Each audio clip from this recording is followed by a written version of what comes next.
WhatsApp class 12 welcome back to the channel. तो आज हम लोग कंटिन्यू करने वाले हैं एम्प्लॉयमेंट एंड अनएम्प्लॉयमेंट को। देखो, इसका फर्स्ट वीडियो हमने ऑलरेडी अपलोड कर रखा हुआ है। अगर आपने नहीं देखा है तो आप जाकर के फर्स्ट वीडियो देख लो। आज के वीडियो में मैं कुछ इंपॉर्टेंट टॉपिक पर डिस्कशन करने वाला हूं, जो कि इंपॉर्टेंट टॉपिक क्या क्या है। सबसे पहले टाइप्स ऑफ अनएम्प्लॉयमेंट, उसके बाद कॉमन टाइप्स ऑफ अनएम्प्लॉयमेंट, उसके बाद फिर हमारे पास कॉजेज फॉर अनएम्प्लॉयमेंट, किस किस कारण से बेसिकली अनएम्प्लॉयमेंट की समस्या बनी हुई रहती है, और मेजर्स टू रिड्यूस अनएम्प्लॉयमेंट की इस अनएम्प्लॉयमेंट को रिड्यूस करने के लिए क्या क्या मेजर्स लिए गए हैं। तो चलो विदाउट वेस्टिंग एनी टाइम हम लोग स्टार्ट करते हैं टाइप्स ऑफ अनएम्प्लॉयमेंट के साथ। अब ये जो टाइप्स ऑफ अनएम्प्लॉयमेंट है, इसको आप तीन कैटेगरी में डिवाइड कर सकते हो। एक तो रूरल एरिया वाले अनएम्प्लॉयमेंट, एक अर्बन एरिया वाले अनएम्प्लॉयमेंट, और एक कॉमन अनएम्प्लॉयमेंट होता है जो रूरल एरिया और as well as urban area दोनों में देखने को मिल जाते हैं। तो सबसे पहले हम लोग देखते हैं कि रूरल एरिया वाले अनएम्प्लॉयमेंट को दो पार्ट में डिवाइड किया गया। एक है हमारा डिस्गाइज्ड अनएम्प्लॉयमेंट और एक है हमारे पास seasonal unemployment. Disguised unemployment as well as seasonal unemployment. अब देखो, डिस्गाइज्ड अनएम्प्लॉयमेंट क्या होता है कि when the number of people who are actually working is more than the required number of people, कि जब किसी भी बेसिकली ये जो रूरल एरिया में डिस्गाइज्ड अनएम्प्लॉयमेंट देखने को मिलता है, वहां पे क्या होता है कि हमारे पास एक एंसेस्ट्रल प्रॉपर्टी होता है और एक घर के जितने भी मेंबर्स हैं वो सारे लोग उसी एंसेस्ट्रल प्रॉपर्टी में एंगेज होते हैं, उसी लैंड पे एंगेज होते हैं। अब जैसे इसको आप इस तरीके से एग्जांपल से समझो कि हमारे पास एक लैंड का टुकड़ा है और उसमें बेसिकली 6 लोगों का रिक्वायरमेंट है, यानी 6 लोग उस लैंड के टुकड़े पे काम कर सकते हैं। बट हमारे फैमिली मेंबर में 10 लोग हैं, तो 10 के 10 उसी लैंड के टुकड़े में एंगेज हैं। अब रिक्वायरमेंट कितने का था? रिक्वायरमेंट तो सिर्फ 6 लोगों का था, लेकिन वहां पे एंगेज कितने लोग हैं? 10 लोग। तो 4 लोग जो एक्स्ट्रा एंगेज हैं, मैं उनको डिस्गाइज्ड अनएम्प्लॉयमेंट काउंट करूंगा। अब यहाँ पे बेसिकली मैं लिख देता हूं कि बेसिकली डिस्गाइज्ड अनएम्प्लॉयमेंट होता क्या है। तो number of people working minus required number of people, यानी जितने भी लोग यहाँ पे बेसिकली काम कर रहे हैं और जितना भी रिक्वायर्ड नंबर ऑफ पीपल था, मैं टोटल पीपल वर्किंग में से रिक्वायर्ड नंबर ऑफ पीपल को माइनस कर दूंगा, तो आ जाएगा डिस्गाइज्ड अनएम्प्लॉयमेंट। आई होप कि क्लियर है। नेक्स्ट हमारे पास है सीजनल अनएम्प्लॉयमेंट। अब सीजनल अनएम्प्लॉयमेंट क्या होता है कि बेसिकली जो रूरल एरिया वाले फार्मर्स होते हैं वो एक सीजन में तो काफी ज्यादा एम्प्लॉयड होते हैं, बट दूसरे सीजन में वो अनएम्प्लॉयड हो जाते हैं। अब यहाँ पे क्या होता है कि जैसे एक सीजन में हमने उस लैंड पे कोई क्रॉप ग्रो करा, लेकिन दूसरे सीजन में वो लैंड हमारा खाली पड़ जाता है, उस पर हम कोई भी क्रॉप ग्रो नहीं कर पाते। ऑलमोस्ट आप दूसरे क्रॉप ग्रो कर सकते हो, लेकिन एक सीजन के लिए कहीं ना कहीं आप अनएम्प्लॉयड हो जाओगे। अब मैं एग्जांपल अगर लेता हूं कि गर्मी के दिनों में लस्सी वाले ने तो खूब लस्सी बेचा, वो लस्सी वाला विंटर सीजन आते ही क्या हो जाता है? अनएम्प्लॉयड हो जाता है, क्योंकि विंटर सीजन में लस्सी का सेल घट जाता है, कोई लस्सी का डिमांड ही नहीं करता है। तो गर्मी में तो उसने खूब पैसा कमाया, लेकिन जैसे ही ठंडी का मौसम आया, बेसिकली वो लस्सी वाला क्या हो गया? अनएम्प्लॉयड हो गया। तो एक सीजन में जो अनएम्प्लॉयमेंट हो जाता है उसको हम लोग बोलते हैं सीजनल अनएम्प्लॉयमेंट। तो basically there are two types of rural unemployment, disguised unemployment, seasonal unemployment.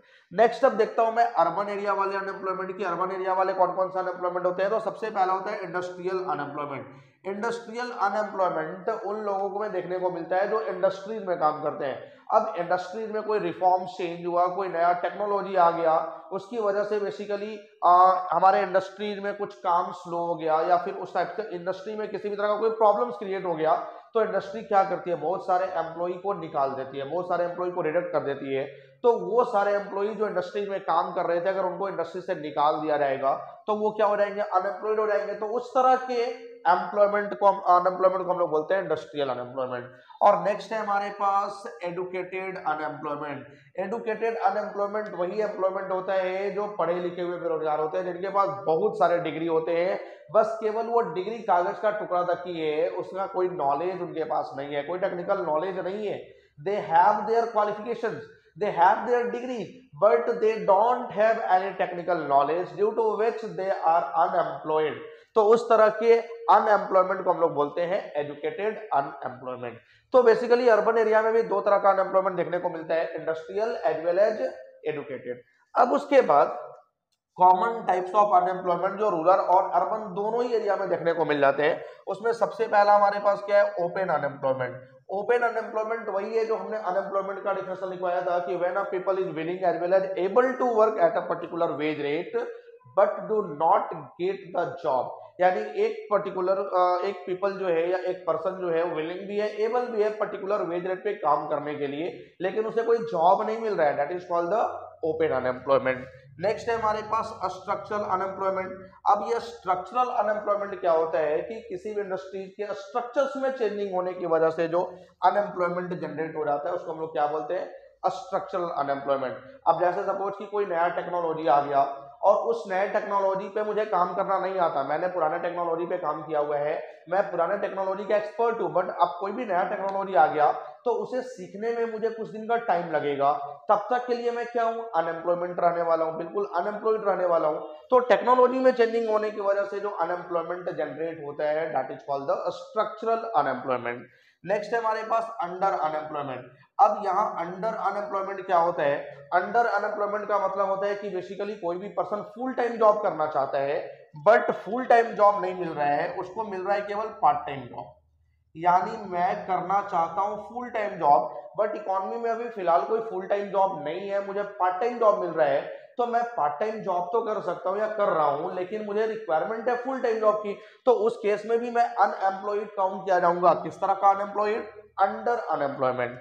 उसके बाद आता है फ्रिक्शनल अनएम्प्लॉयमेंट। आप देखो फ्रिक्शनल अनएम्प्लॉयमेंट क्या होता है, the unemployment for the time gap between the two job. दो जॉब के बीच में जो टाइम गैपिंग होता है, उस टाइम गैपिंग के लिए अगर कोई भी पर्सन अनएम्प्लॉयड है तो that is called the frictional unemployed. अब यहां पे मैं लिख देता हूं time gap between two job, दो जॉब के बीच में बेसिकली जो टाइम गैपिंग होता है। सपोज कि आप कोई जॉब कर रहे थे और आपने दूसरे जॉब को लेने के लिए फर्स्ट जॉब को रिजेक्ट कर दिया, फर्स्ट जॉब को आपने रिजाइन कर दिया, लेकिन जब आपने दूसरे जॉब का इंटरव्यू दिया तो आपका इंटरव्यू क्लियर नहीं हुआ, आपका पहला जॉब भी चला गया और दूसरे जॉब का भी इंटरव्यू क्लियर नहीं हुआ, फिर आपने तीसरे जॉब के लिए अप्लाई करा, तीसरे जॉब का भी इंटरव्यू क्लियर नहीं हुआ। तो जब तक आपको कोई नया जॉब नहीं मिल जाता है उतने दिनों के लिए आप अनएम्प्लॉयड रहने वाले हो। तो उस तरह के अनएम्प्लॉयमेंट को हम लोग क्या बोलते हैं, फ्रिक्शनल अनएम्प्लॉयमेंट।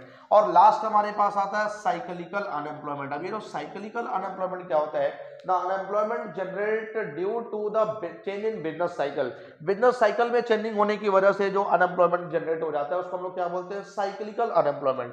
अब देखो बिजनेस साइकिल क्या होता है, बिजनेस साइकिल कुछ इस तरीके से चलता है कि ये वाला जो हमारा पोर्शन होता है ये होता है बूम, इसको हम लोग बोलते हैं बूम। ये जब नीचे आने लगता है तो इसको हम लोग बोलते हैं रिसेशन, ये रिसेशन होता है। ये बिल्कुल जब नीचे आ जाता है तो उसको हम लोग बोलते हैं डिप्रेशन, और जब ये धीरे धीरे ऊपर उठने लगता है तो इसको हम लोग बोलते हैं रिकवरी। तो बेसिकली 4 स्टेज होते हैं बिजनेस साइकिल के, बूम, रिसेशन, डिप्रेशन और रिकवरी। बूम का मतलब क्या होता है कि आपके मार्केट में खूब डिमांड हो रहा है, खूब सप्लाई हो रहा है, तो प्रोडक्शन भी आप ऑटोमेटिकली ज्यादा करोगे। जब प्रोडक्शन ज्यादा करोगे तो नंबर ऑफ लेबर का रिक्वायरमेंट भी ज्यादा होगा, नंबर ऑफ वर्कर का रिक्वायरमेंट भी ज्यादा होगा, तो वहां पे फुल जॉब लोगों को मिलता है, एकदम से अनएम्प्लॉयमेंट का सिचुएशन नहीं होता है। लेकिन जब ये बिजनेस साइकिल जो है नीचे की ओर आने लगता है, रिसेशन में जाने लगता है या बिल्कुल ही धरातल में चला आता है डिप्रेशन में, तो वहां पे हम लोग क्या करते हैं, प्रोडक्शन का काम बंद कर देते हैं। और जब प्रोडक्शन का काम ही बंद हो गया तो बेसिकली वहां पे नंबर ऑफ वर्कर का रिक्वायरमेंट भी काफी कम हो जाएगा, तो बहुत सारे वर्कर जिनके पास जॉब था मैं उनको क्या करूंगा, निकाल दूंगा। अब वो क्या हो गए, पूरी तरीके से अनएम्प्लॉयड हो गए। तो डिप्रेशन के सिचुएशन में बहुत सारे एम्प्लॉय जो होते हैं वो अनएम्प्लॉयड हो जाते हैं। तो उस केस में जो जनरेट होता है हमारा अनएम्प्लॉयमेंट उसको हम लोग क्या बोलते हैं, साइक्लिकल अनएम्प्लॉयमेंट। उसके बाद अब जैसे जैसे ये रिकवरी होगा यानी मार्केट फिर से ऊपर बढ़ने लगेगा, प्रोडक्शन बढ़ेगा, प्रोडक्शन बढ़ेगा तो नंबर ऑफ लेबर का रिक्वायरमेंट बढ़ेगा, तो फिर से अनएम्प्लॉयमेंट का सिचुएशन बेसिकली धीरे धीरे खत्म होने लगता है। तो ये थे कॉमन टाइप ऑफ अनएम्प्लॉयमेंट जो दोनों ही एरिया में देखने को मिल जाते हैं, रूरल एरिया में भी as well as urban area में भी। उसके बाद आता है काउजेज अनएम्प्लॉयमेंट। अब इन सारे बेरोजगारियों के क्या कारण है, किस कारण से ये इतने सारे बेरोजगार देखने को मिल जाते हैं हमारे इकोनॉमी में, तो देखो सबसे मेजर प्रॉब्लम पॉपुलेशन। अब देखो भाई पॉपुलेशन जो है हमारे इंडिया की अगर बात करूं तो पॉपुलेशन में क्या है, हमारा इंडिया जो है ना, हम दो हमारे दो पे नहीं टिका हुआ है, हम दो हमारे 11 चाहिए यहाँ पे। अब जितनी तेजी से आप पॉपुलेशन बढ़ाओगे भाई इकोनॉमी में जॉब कहाँ से आएगा, इकोनॉमी में जॉब तो लिमिटेड है, बट आपने पॉपुलेशन कंट्रोल तो करना नहीं है, हम दो हमारे पूरे क्रिकेट की टीम चाहिए। तो यहाँ पे पॉपुलेशन जितनी तेजी से बढ़ रहा है हमारी इकोनॉमी में जॉब अपॉर्चुनिटी उतनी तेजी से नहीं बढ़ रहे हैं, जिसके कारण बहुत सारे लोगों को जॉब नहीं मिल पाता है, अनएम्प्लॉयमेंट का सिचुएशन क्रिएट हो जाते हैं। Next slow economic growth. अब स्लो इकोनॉमिक ग्रोथ क्यों, सबसे पहला due to low level of investment, low level of investment, और दूसरा लिमिटेड स्किल। एक तो लो लेवल ऑफ इन्वेस्टमेंट और दूसरा लिमिटेड स्किल होने के कारण हमारा जो इकोनॉमिक है वो काफी स्लो ग्रोथ कर रहा है। अब बताओ कि कोई यहाँ पे इन्वेस्टमेंट नहीं करना चाहेगा तो बेसिकली हमारा इकोनॉमिक ग्रोथ कैसे करेगा। लिमिटेड स्किल है हमारे पास। अब यहाँ पे लिमिटेड स्किल से मतलब कि क्या है कि हमारे एजुकेशन रिफॉर्म्स में भी चेंजिंग करने का जरूरत है। एजुकेशन रिफॉर्म्स में चेंजिंग करने की क्यों जरूरत है, क्योंकि हमें जो भी पढ़ाया जा रहा है वो सिर्फ रटवाया जा रहा है, हमें कोई टेक्निकल नॉलेज नहीं दी जा रही है, हमें स्किल बेस्ड नॉलेज नहीं दी जा रही है। तो एजुकेशन में भी कहीं ना कहीं चेंजिंग करने का रिक्वायरमेंट है, तो जिसके कारण हमारा इकोनॉमिक ग्रोथ जो है वो काफी स्लो है, जिसके कारण अनएम्प्लॉयमेंट का सिचुएशन बना हुआ है। Lack of irrigation facility. अब देखो हम क्या है, हम है फार्मिंग ओरिएंटेड कंट्री, हम है एग्रीकल्चर बेस्ड कंट्री, और यहीं पे इरिगेशन फैसिलिटी की कमी है, यहीं पे पानी की कमी है। अगर पानी नहीं होगा तो बेसिकली आप क्रॉप कैसे ग्रो करोगे। तो कहीं ना कहीं हमारा जो अनएम्प्लॉयमेंट का सिचुएशन है वो बढ़ा हुआ रहेगा due to lack of irrigation facility. उसके बाद एग्रीकल्चर एंड सीजनल ऑक्यूपेशन। अब देखो एग्रीकल्चर बेस्ड कंट्री है हमारा इंडिया, बट यहाँ पे एग्रीकल्चर क्या है, एक सीजनल ऑक्यूपेशन है।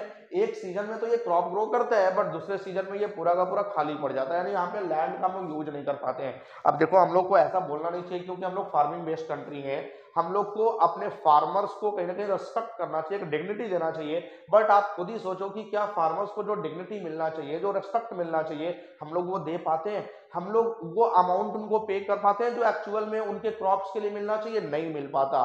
लेकिन हम लोग को अगर जीवित रहना है तो कहीं ना कहीं हम लोग डिपेंड तो फार्मर्स पे ही होते हैं, फार्मर्स कुछ करेंगे तो ही हम लोग जीवित रह पाएंगे।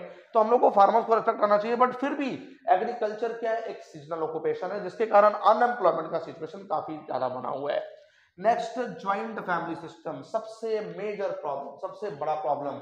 अब इंडिया में क्या होता है, बेसिकली यहाँ पे ज्वाइंट फैमिली सिस्टम चलता है, और बेसिकली हम लोग सारे लोग इमोशनली एक ही जगह पे एंगेज होते हैं। जैसे एग्जांपल ले लो कि एक घर में 4 भाई हैं और एक दुकान है, चारों भाई उसी दुकान में लगे हुए हैं भाई, तो एक छोटा सा दुकान कितने लोगों को खाना देगा? अगर वहां पे कोई एक बंदा लगा हुआ था तो उसको सफिशिएंट खाना मिल जाता, लेकिन एक दुकान 4-4 फैमिली को खाना कैसे दे सकता है, 4-4 भाइयों को खाना कैसे दे सकता है? लेकिन फिर भी हम लोग इमोशनली उसी दुकान में लगे हुए, नहीं भाई हमारा दुकान है, हम लोग इसको छोड़ के कहीं भी नहीं जाने वाले। तो जो ज्वाइंट फैमिली सिस्टम है इसके कारण भी काफी तेजी से अनएम्प्लॉयमेंट का सिचुएशन बना हुआ है। और लास्ट हमारे पास लिमिटेड मोबिलिटी ऑफ लेबर। देखो मोबिलिटी का मतलब होता है मूवमेंट ऑफ लेबर। ये मोमेंट ऑफ लेबर से क्या मतलब है कि हमारे जो लेबर्स हैं, हमारे जो वर्कर्स हैं, वो अपने सिटी को छोड़कर किसी दूसरे सिटी में मूव ही नहीं करना चाहते हैं। आप अपना खुद का एग्जांपल लो ना, कि जब आप 10th पास करते हो या 12th पास करते हो और जब बहुत सारे बच्चों को बाहर जाने का टाइम आता है तो बहुत सारे बच्चों के पेरेंट्स अलाउ नहीं करते हैं बाहर जाने के लिए। अब वो पेरेंट्स जो अलाउ ही नहीं कर रहे हैं बच्चों को बाहर जाने के लिए, उनका बच्चा क्या सीखेगा अपने टाउन में रह करके? तो बेसिकली हम लोगों को कहीं ना कहीं मूव करना पड़ेगा। जितने भी लेबर्स हैं अगर ये अपने सिटी को छोड़कर किसी दूसरे सिटी में मूव करेंगे तो वहां से इनको बहुत कुछ सीखने को मिलेगा, बट ये लिमिटेड मोबिलिटी देखने को मिलता है, जिसकी वजह से लेबर जो है वो बहुत कुछ नहीं सीख पा रहे हैं, बहुत मैनेज स्किल्स की बहुत कमी है उनमें due to the limited mobility of labour, जिसके कारण भी अनएम्प्लॉयमेंट का सिचुएशन बना हुआ है। तो ये सारे कारण है हमारे अनएम्प्लॉयमेंट के। अब उसके बाद लास्ट टॉपिक आता है मेजर्स टू रिड्यूस अनएम्प्लॉयमेंट, की इन बेरोजगारों को खत्म करने के लिए, घटाने के लिए, कम करने के लिए क्या क्या मेजर्स लिए गए हैं। तो देखो सबसे पहला इंक्रीज इन प्रोडक्शन। अगर आप प्रोडक्शन बढ़ाओगे, आप जिस सेक्टर्स में भी हो, आप प्राइमरी सेक्टर में हो, आप सेकेंडरी सेक्टर में हो, आप टर्सरी सेक्टर्स में हो, प्रोडक्शन बढ़ाओ। अगर आप प्रोडक्शन बढ़ाते हो तो वहां पे नंबर ऑफ वर्कर का रिक्वायरमेंट बढ़ेगा, नंबर ऑफ वर्कर का रिक्वायरमेंट बढ़ेगा तो अनएम्प्लॉयमेंट का सिचुएशन कम होता चला जाएगा। Next, increase in productivity, production as well as productivity दोनों को बढ़ा दो। प्रोडक्टिविटी क्या होता है? प्रोडक्टिविटी का मतलब होता है output per hectare of land. Output per hectare of land, की जो लैंड का आउटपुट है वो पर हेक्टेयर आप उसको इंक्रीज करो। अब सिंपल सी लैंग्वेज में समझो कि आप जो अभी फिलहाल प्रोडक्शन करते हो वो आप अपने वर्कर को सैलरी बेस्ड प्रोडक्शन देते हो कि भाई आप प्रोडक्शन कितना भी करो, आपका एक फिक्स सैलरी है, मंथली सैलरी आपको इतना मिलेगा। आप उसको चेंज करो, आप प्रोडक्शन बेस्ड सैलरी प्रोवाइड करो कि आप जितना ज्यादा प्रोडक्शन करोगे उतना ज्यादा आपको सैलरी दिया जाएगा। देखो वहां पे बहुत सारे लोग आपके यहाँ जॉब के लिए अप्लाई करेंगे, जब बहुत सारे लोग जॉब के लिए अप्लाई करेंगे तो एम्प्लॉयमेंट बढ़ेगा, एम्प्लॉयमेंट बढ़ेगा तो अनएम्प्लॉयमेंट का सिचुएशन क्या हो जाएगा? घट जाएगा। तो increase in production as well as increase in productivity, दोनों को इंक्रीज करके हम लोग अनएम्प्लॉयमेंट को रिड्यूस कर सकते हैं। Next educational reforms. अब एजुकेशनल रिफॉर्म्स में भी चेंजिंग करने की जरूरत है। हम लोग ट्रेडिशनलाइजेशन की ओर जा रहे हैं। अब आप सीधा सरको ना कि आपको बहुत सारा चीज रटवाया जा रहा है, रटवाने का कोई फायदा नहीं है। साफ शब्दों में बोलूं तो आपको बेवकूफ बनाया जा रहा है पूरी तरीके से। अब एजुकेशन में वोकेशनलाइजेशन का रिक्वायरमेंट है। जब तक आप वोकेशनलाइजेशन लेकर के नहीं आओगे, स्किल बेस्ड एजुकेशन प्रोवाइड नहीं करोगे, आपको जॉब नहीं मिलने वाला है। ट्रेडिशनल कोर्सेज करके कोई भी जॉब नहीं मिलने वाला है। तो एजुकेशनल रिफॉर्म्स में भी चेंजिंग करने का जरूरत है, from traditionalization to vocationalization. Next proper techniques of production. अब प्रॉपर टेक्निक्स ऑफ प्रोडक्शन भी हमें यूज करना होगा। टेक्निक्स ऑफ प्रोडक्शन के बारे में बात करूं तो दो तरह के होते हैं। एक होता है लेबर इंटेंसिव टेक्निक LIT, और एक होता है कैपिटल इंटेंसिव टेक्निक CIT। तो बेसिकली ये इकोनॉमी पर डिपेंड करता है कि इकोनॉमी को कौन सा टेक्निक्स ऑफ प्रोडक्शन यूज करना चाहिए। अगर मैं इंडिया की बात करूं तो in India there are so many abundance of labour, यहाँ पे बहुत सारे लेबर्स होते हैं। तो इंडिया के लिए LIT यूज करना ज्यादा बेटर होगा। CIT यहाँ पे फेल हो जाएगा क्योंकि यहाँ पे बहुत सारे लेबर्स होते हैं। अगर हम लेबर इंटेंसिव टेक्निक को यूज करें तो बहुत सारे लेबर्स को जॉब मिलेगा, बहुत सारे लेबर्स को एम्प्लॉयमेंट मिलेगा, तो अनएम्प्लॉयमेंट का सिचुएशन क्या होगा, कम होगा। बट बहुत सारे जो इकोनॉमी है उसमें CIT यूज करना उनके लिए सुटेबल होता है क्योंकि वहां पे लेबर्स की कमी होती है। अब मैं अमेरिका की बात करूं तो अमेरिका में लेबर की काफी कमी होती है, तो वो लोग CIT यूज करेंगे। लेकिन इंडिया की बात करूं तो यहाँ पे LIT। तो एक प्रॉपर टेक्निक्स ऑफ प्रोडक्शन भी मुझे यूज करना होगा, तब जाकर के हमारा अनएम्प्लॉयमेंट रिड्यूस होगा। उसके बाद अनएम्प्लॉयमेंट प्रोग्राम, गवर्नमेंट को कुछ अनएम्प्लॉयमेंट के रिगार्डिंग कुछ प्रोग्राम्स बनाने होंगे, कुछ अनएम्प्लॉयमेंट के लिए स्कीम्स बनाने होंगे, और स्कीम्स बना करके बेसिकली एम्प्लॉयमेंट प्रोवाइड करना होगा, तब जाकर के हमारे अनएम्प्लॉयमेंट का सिचुएशंस कम होगा। और लास्ट मैन पावर प्लानिंग, ये भी एक मोस्ट इंपॉर्टेंट प्रोसेस होता है अनएम्प्लॉयमेंट को रिड्यूस करने का।